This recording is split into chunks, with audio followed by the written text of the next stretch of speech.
Mr. Trump, let me repeat the question. If you were president, what would you do about Syria and the humanitarian crisis in Aleppo? And I want to remind you what your running mate said. He said provocations by Russia need to be met with American strength, and that if Russia continues to be involved in airstrikes along with the Syrian government forces of Assad, the United States of America should be prepared to use military force to strike the military targets of the Assad regime. Okay. He and I haven't spoken, and I disagree. I disagree. You disagree with your running mate? I think we have to knock out ISIS. Right now, Syria is fighting ISIS. We have people that want to fight both at the same time.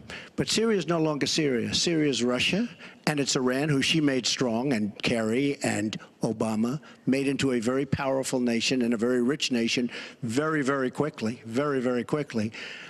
I believe we have to get ISIS.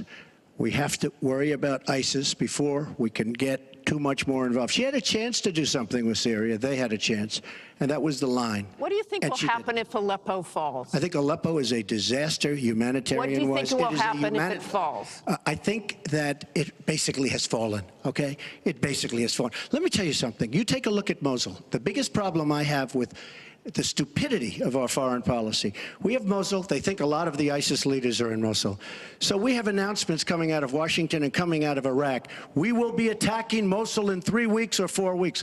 Well, all of these bad leaders from ISIS are leaving Mosul.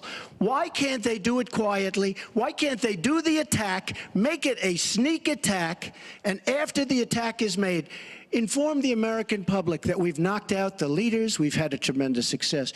People leave. Why do they have to say we're going to be attacking Mosul within the next 4 to 6 weeks, which is what they're saying? How stupid is our country? There are sometimes reasons the military does that. Psychological warfare. I can't think of any. It might be to help get civilians out. And we have, look, I have 200 generals and admirals who endorse me.